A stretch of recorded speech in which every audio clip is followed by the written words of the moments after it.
A group of elite soldiers enters the final stage of a brutal special forces training exercise. But when their mission turns real and a deadly alien war machine appears, their training suddenly becomes a fight for survival. It all started in Afghanistan, where a column of army trucks was rolling out to the middle of desolate terrain to assist a convoy that has been stranded on the road.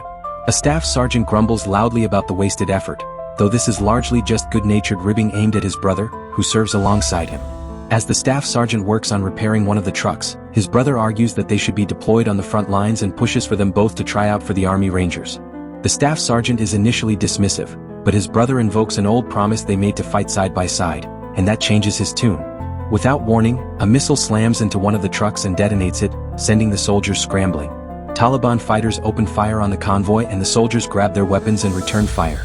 More trucks erupt in flames, and as the staff sergeant sprints for cover, a blast throws him off his feet and he blacks out. When he comes to, he grimaces through the pain of pulling a piece of shrapnel from his leg. Scanning his surroundings, he realizes he is the only one who made it out alive. He crawls to where his brother has fallen and breaks down completely at the sight of him. 2 years on, the staff sergeant jolts awake on a bus, the nightmare of that day still fresh. He wears a brace on his injured leg and relies on antidepressants to get through each day. The bus deposits him at the Ranger Assessment and Selection Program base in Colorado. During intake, recruits surrender all personal items and seal their names, paperwork, and ranks inside a bag, being assigned numbers in their place. The staff sergeant is designated number 81. Despite his record making him a natural fit for a team leader role, he declines it. First Sergeant Torres then addresses the group, laying out what lies ahead. 8 weeks of grueling training designed to push candidates to their emotional, physical, and mental limits. Those who survive to the final stage will face a 24-hour simulated operation called the Death March, completed only by crossing the finish line, the sole gateway to earning the Ranger tab. Training kicks off with standard physical fitness courses, though Rangers douse the recruits with water to replicate field conditions. Even these foundational tests prove too much for some candidates, who are cut at the end of the first round. Subsequent phases ramp up the intensity with night workouts in the rain and extended underwater endurance drills. The roster thins with every passing week. After 4 weeks, the remaining recruits move training into the forest. While the others use the runs to talk and get acquainted, 81 pushes ahead alone, lapping the group and already heading back by the time they reach the turnaround point. His peers mock him for it, but he pays them no attention. At mealtimes he eats alone. He continues to outshine everyone in every event, rope crossings over rivers, hand-to-hand combat, making his edge over the rest of the field unmistakable. One afternoon, Torres invites recruits with field experience to speak up. When it comes to 81, an uncomfortable silence falls. Most of those present already know what happened to his convoy. Later over dinner, those who know the story fill in those who don't. It emerges that 81 carried his brother's body 10 miles back to base and was awarded the Silver Star for it. When some recruits try to bring it up with him directly, Torres shuts them down and makes them all do extra PT as punishment. Meanwhile, news reports begin covering a NASA announcement about an asteroid on a trajectory that will bring it close to Earth. As the weeks grind on and more recruits wash out, 81 maintains his routine of waiting until everyone is asleep before taking his medication. One night, a recruit designated 7 catches him in the act. The following day during a break, 7 correctly guesses the meaning of one of 81's tattoos but volunteers no explanation for how he knew, leaving 81 unsettled. Subsequent training phases incorporate combat rescue simulations, and while the explosions are staged, they are real enough to reawaken 81's nightmares. During an underwater endurance test, he drives himself beyond his limits by replaying his failure to save his brother, and stays submerged so long that he nearly drowns, requiring the other soldiers to drag him out and administer CPR. Waiting outside a superior's office afterward, 81 catches a news bulletin reporting that the asteroid has begun to fragment. Scientists now suspect it may actually be a cluster of smaller interstellar objects. Inside, Torres and a fellow officer named Sheridan urge 81 to withdraw from the program voluntarily. They are worried about his psychological state. He has refused to socialize and has never sought therapy following the incident. They regard him as the strongest candidate in the cohort, which is precisely why they would rather he step back than force them to remove him. After a flash of anger, 81 composes himself, declines politely, and walks out. When the next round of cuts is announced, 81 braces to hear his number called, but he has passed. Only a small group of candidates has made it through. They have 30 minutes to gear up for the final assessment. The survivors celebrate, though 81 remains expressionless. In the hangar, Torres briefs them using a terrain map. A classified aircraft has been shot down behind enemy lines. Their mission is to infiltrate hostile territory, destroy the downed plane before it can be recovered, then locate a rebel village and extract the pilot. To everyone's astonishment, 81 is appointed team leader. The recruits board the helicopters and lift off. The terrain below is largely familiar from their training, but one section of the map is unfamiliar. A ranger officer tells them it is a private quarry and that passing over it means they are well off course. The team is inserted and immediately melts into the treeline. Not knowing how to rally the group with a speech, 81 steps aside as 7 delivers a few words that fire everyone up. They tap through the day without stopping and rest only when darkness falls. During a guard shift that night, 7 attempts to open up to 81 about something personal, but 81 shuts him down. Minutes later, something luminous drops from the sky nearby, and the ground shudders with the impact. The group rationalizes it as artillery fire, punishment from the instructors for stopping to rest, and 81 orders them back on their feet. Come morning, they spot an aircraft lying across a stream. It does not match any standard model, but the team assumes the Rangers have simply gone to extra lengths with the props.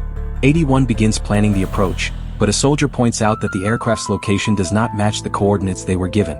He also notices his compass has stopped working. Others check theirs, all malfunctioning. Recruit 111 reports that communications are down too, replaced by a strange interference on the line. Concluding it must all be part of the exercise, the team splits up to execute the plan. A sudden mass exodus of birds from the canopy draws 81's eye to something glowing further away. He moves toward it while 3 soldiers begin planting charges on the strange aircraft. What 81 finds stops him cold. The actual classified aircraft from the mission briefing, sitting intact and unmistakable. He sprints back, but it is already too late. The charges detonate on the strange craft, causing no damage whatsoever. Then the object begins to glow and shift, reconfiguring itself upright into a towering mechanical form. The robot sweeps the area with a blue laser, then turns a red one on the soldiers, before deploying a weapon and opening fire. The team scatters for cover, but several recruits are cut down before they can move. The machine then begins systematically targeting soldiers in their hiding positions, killing still more. When Recruit 44 is about to be hit, 81 dives across to knock her clear and shouts for everyone to run. The team tears through the forest with the robot firing from the stream behind them, toppling trees and picking off soldiers as they flee. They are eventually forced to the rim of a cliff, where the machine launches an explosive round that detonates just ahead of them, hurling the group over the edge. They crash down through branches and rocks, sustaining severe injuries. One man is impaled through the chest by a protruding branch. Another shatters his spine against a boulder. As 81 hits the ground, the carnage around him bleeds into flashbacks of the convoy ambush, the 2 disasters layering over each other until he forces himself back to the present by snapping his broken fingers back into place. He then clamps a hand over the mouth of the screaming Recruit 109, reminding him not to give away their position. Together they ease the impaled soldier off the branch, and 81 leaves 109 to manage the wound while he checks on 7, whose leg has been badly injured. The team quickly realizes they have lost the radio, which was with 111, who is nowhere to be seen. While the others bandage each other's wounds, 81 goes to look for him. He picks his way past a trail of bodies and eventually finds 111. Dead, the radio smashed beyond use. Nearby, another wounded soldier is crawling through the undergrowth. The robot closes in and executes him with a laser shot. 81 returns to find that despite their best efforts, the team could not save the impaled soldier. The survivors want a moment to mourn, but 81 tells them the robot is closing in and drives them back onto their feet. They rappel down the next cliff face on ropes, with 81 waiting at the base while 7 is carefully lowered by the last man above. His compass suddenly spins wildly, the robot is close. The machine crests the cliff and opens fire, sending 7 crashing to the ground and tearing the soldier above apart, his remains tumbling down. The 6 survivors press themselves flat against the rock face as the robot scans below. Its laser clips one of their legs and the group is forced to run again. 7 is carried by his teammates and cries out in warning as he spots an incoming projectile. Explosions burst around them repeatedly as they run, throwing soldiers off their feet again and again, but no one stops. They push on until they finally clear the treeline and reach open grassland, putting enough distance between themselves and the machine to catch their breath. The group debates what is happening while 81 attempts to dress 7's leg wound, freezing up at the sight of the blood. 7 speaks quietly and steadily to bring him back. With no medication, it was lost in the earlier chaos. 81 has to reset the bone without anesthetic and 7 loses consciousness from the pain. 81 then tells the team the truth. He saw their actual target and it was not the robot. They have stumbled into something far beyond the scope of the exercise, and their only viable course of action is to reach the village. Recruit 15 argues that crossing open ground would leave them dangerously exposed, but 81 points out there is no alternative. They jettison everything non-essential and move out carrying 7 on a makeshift stretcher. They eventually reach a river running fast with heavy currents. 81 announces they will rig a zip line, ties a rope to himself, and plunges into the freezing water. The current immediately batters him off course and 44 briefly loses sight of him, but he fights his way across and secures the line on the far bank. Recruit 15 begins crossing while hauling 7's stretcher along behind him. The stretcher snags on a knot and 15 has to go back to free it, and in the struggle one of the support knots gives way, leaving the stretcher hanging at a dangerous angle from one end. 81 and 44 climb out from opposite sides to stabilize it and help 15 keep it level. With everyone's attention consumed by the crossing, no one notices the compass spinning again. The robot materializes and opens fire, plunging the entire team into the river. The current sweeps everyone away except for 81, whose leg has become tangled in the rope. The robot wades in and takes aim at him, but 81 cuts himself free with his knife just in time. Each time the machine fires, he submerges to dodge the blast. Spotting 7 drifting away on the stretcher, 81 swims hard to catch him, but the current overwhelms them both and sends them over a waterfall. 81 manages to grab 7 on the way down before blacking out.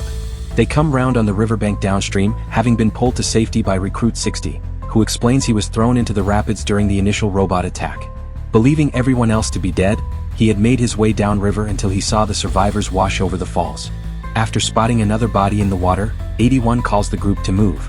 After many more hours navigating hills and forest, 81 halts the team when he spots a tripwire strung between trees and connected to a flare, a trap laid by their instructors as part of the original mission. They step around it and press on until the village comes into view, only to find it leveled. The communications antenna is destroyed, accounting for the signal blackout. 81 traces the path of the destruction and follows it up the mountainside, where he spots dark smoke rising. The team pieces it together. The robot arrived inside a fragmented asteroid, which means they are dealing with extraterrestrial technology.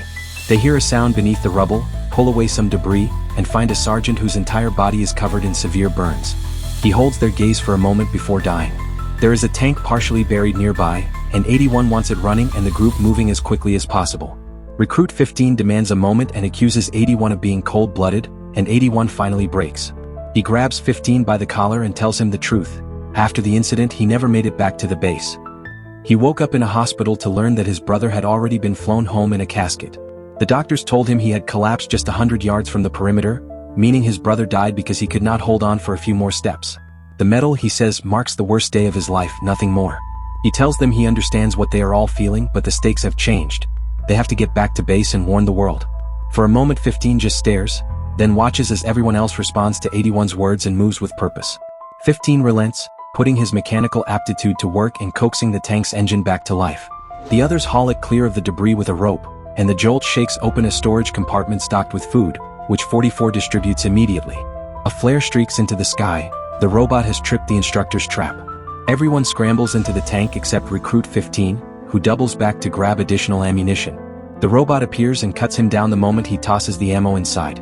Recruit 44 drives the tank hard through the forest while the team returns fire, but conventional weapons leave the machine completely unscathed. The robot's shots hammer the hull and 44 pushes the throttle to its limit. When part of the tank catches fire, the crew kills it with an extinguisher, but the armor is clearly failing. Then the robot stops giving chase, because it has switched to firing explosive rounds from a distance. The blasts toss everyone around the interior, heads banging off the walls, yet 44 never eases off. When the machine fires a cluster of grenades, the combined explosion is finally powerful enough to send the tank careening down a hillside, smashing through every tree in its path until it bursts out of the forest. For a moment the robot is nowhere to be seen, because it has vaulted the cliff and dropped directly in front of them. It unleashes a full-power laser beam that 44 only barely swerves around. The chase resumes and the team throws everything they have at the machine to no effect. Recruit 109 loses an arm in the exchange. The laser fires again, and although 44 throws the tank sideways, the beam still strips away half the remaining armor. 7 slips off his stretcher and 81 seizes the rope to keep him from falling clear, but another blast jolts his grip loose and 7 drops onto the road. In a last-ditch effort, 81 fires at the mountainside to trigger a landslide that buries the robot, and at that same moment the tank explodes. A nightmare unfolds, the brothers lying in the dirt, and 81 hearing his sibling urge him not to give up. He snaps awake and takes stock.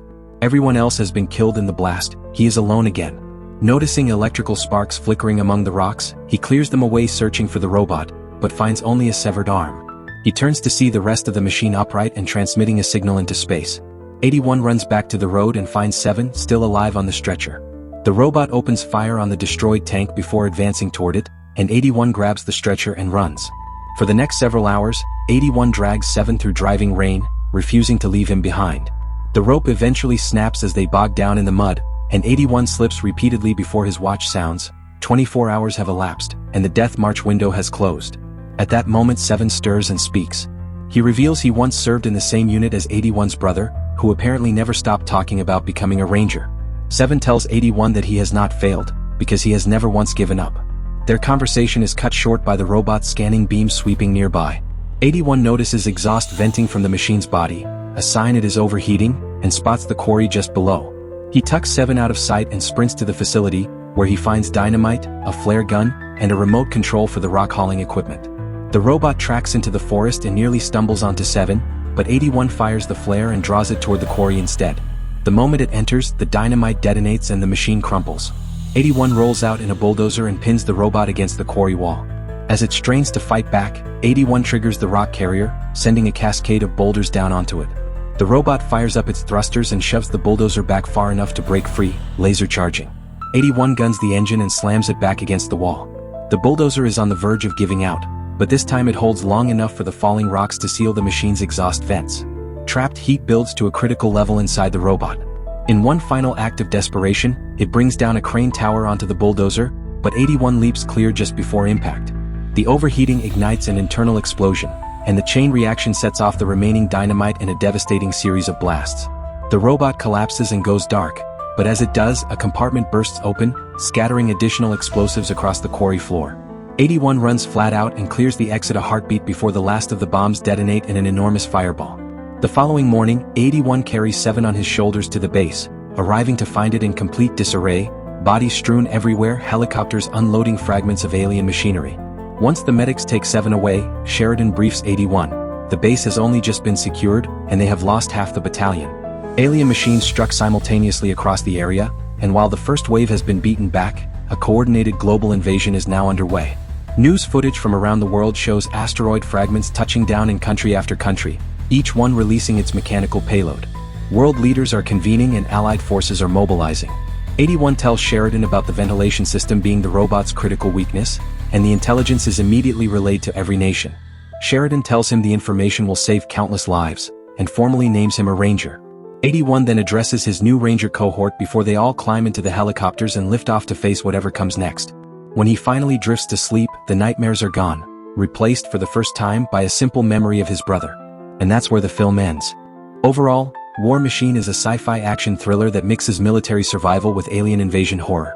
The story follows Ranger Recruit 81, played by Ritchson, who must lead his squad through chaos when a training mission turns into a deadly encounter with an extraterrestrial combat machine. As the soldiers struggle to survive, the film explores courage, leadership, and the terrifying reality of facing an enemy humanity has never seen before. One fun fact about this movie is that War Machine was filmed across rugged locations in Australia and New Zealand, using real wilderness environments to make the survival battles feel more intense and realistic. I would give this movie a 9 out of 10, a gritty sci-fi action thriller packed with brutal combat and high-stakes survival. As always, if you enjoyed this recap, hit like and subscribe and check out the next video on your screen, another powerful story that'll keep you hooked till the end.